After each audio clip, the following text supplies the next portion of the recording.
Hi, this is Joe again with another review. I say this video we'll be discussing the 2017 film Thor Ragnarok. I don't know how to pronounce that name, so I'm mispronouncing it. I'm sorry about that. Of course, this is the third film of the Thor movie series, and hopefully it'll be the last one because I think this movie stinks. It stars, of course, Chris Hemsworth as Orlando Hemsworth as one of them as Thor. Of course, this movie it's kind of all over the place. This movie is about Thor trying to stop his sister from destroying Asgard, which, of course, major spoiler for those few of you never fails. Those few of you out there who have not seen this movie. Every time you do one of these reviews, it never fails. I don't know what the hell is going on out there, but it never fails. When Thor's sister decides to come back, and it's supposed to be like the god of death or something, god of death, and comes back and destroys Asgard, which of course, by the end of the movie, she does, believe it or not. Because there's an ancient prophecy that Asgard is supposed to be destroyed.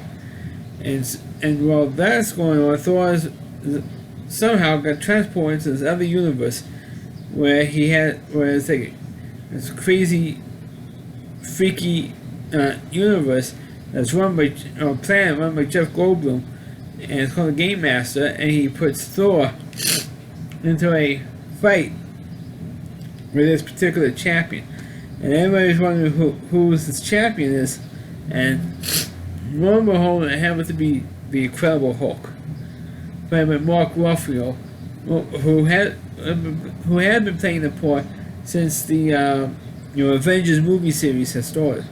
So he's been playing the Hulk for a while, and Bruce Banner as well.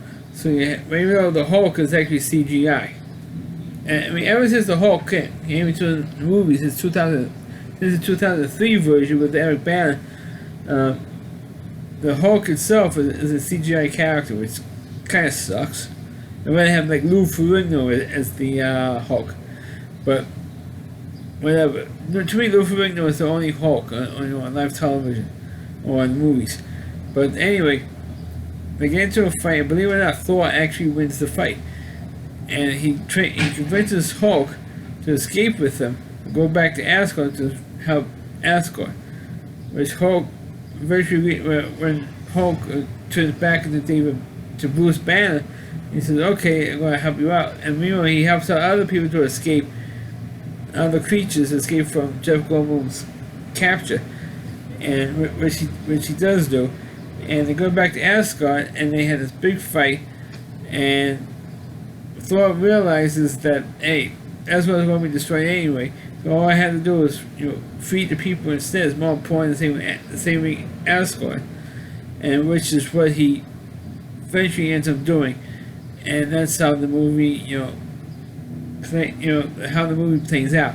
Of course, this movie also brings up the fact that this is the only Thor movie that Natalie Portman was not in, because a lot of people were when Thor was put into major motion pictures, movie series here, people were annoyed at Natalie Portman's character, and or should I say the character she plays, and she just won a couple years earlier. She won the Oscar for Best Actress for Black Swan, and since then she's been doing these movies with the Thor films. And of course, she was nominated recently for playing Jackie Onassis in the movie Camelot. On the movie Jackie, and which she gave a good performance in that film. Even though politics sucks right now, but like most of the people in Hollywood, but she did a good performance as Jackie Onassis. But people thought that her performance in these movies were kind of annoying, and so they cut her character off and said that Thor and her broke up. I think they broke up in the movie, the Avengers movie Age of Ultron, which I have not seen yet. And it's on my DVR, I haven't watched it yet. But I hopefully will eventually get to it and watch it. but and do a review on. But they point that out, and I think it would be really, really, really funny. And there was one particular scene which I thought was annoying, where a couple of girls recognized Thor and took a picture with him. And I think it would have been funny if they said, "Oh, doesn't he look like? Oh wow, I got a picture with Noah Syndergaard." It was the picture from the Mets, whose nickname is Thor, because he does kind of look like the Thor character with long blonde hair and all that type of thing.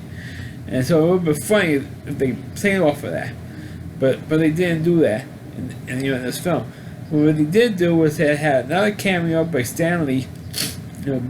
God love Stan Lee, and he always tries to put himself into movies based on his comic book characters. Ever since the Spider-Man films with Tobey Maguire and the X-Men movies, he's always trying to get him into a cameo. And he was in this movie where he actually cuts Thor's hair. I mean, it was nuts. And later on, he says, "Hey, you got your hair cut." He said, "Yeah, some crazy old guy cut my hair." And that's what they mention it. You usually don't mention the Stanley cameo until of course to that moment happened. But this movie, Thor Ragnarok, I thought I thought it had an interesting plot with Thor and Hulk fighting each other, but I thought it was such a waste. It was such a wasted movie. They cut all that stuff out. Jeff Goldblum, and this movie could have been at least a half hour, 45 minutes shorter. And we cut all that stuff out, but that's what they did. And also, they should also mention that Doctor Strange also makes an appearance in this film. So you have three people in the Marvel comic books universe in the same movie, which it's rare that it happens. But since Marvel Comics is making their own movies, they've been doing playing off on that. But this Thor movie I thought was not really that good. I mean, I thought it had a good plot with this Thor's sister destroying coming back destroying Asgard. But I thought that was interesting. But they don't do a hell of a lot with it. They do more with the fighting with Thor and Hulk, and trying to get off that plan and trying to beat or defeat Jeff Goldblum's character. There's like too many little side plots that makes the movie annoying. And I don't think the movie got that green write-ups when it originally came out 3 years ago, but because of all that stuff I mentioned. But if this was going to be the last Thor movie, I thought it was good how it ended because it was a decent trilogy. But I think what I liked it better, they had Natalie Portman back in this movie. It would make it a little bit better to resume that relationship between Thor and Jane. That's my opinion for what it is. But the movie itself was, as a superhero movie, I thought wasn't that great. And of course, my biggest complaint is they focus on the action scenes and not the plot. That's my complaint on this movie. Plus a lot of the recent superhero films. So that's my review of the movie Thor Ragnarok. I know I'm going to mispronounce that thing.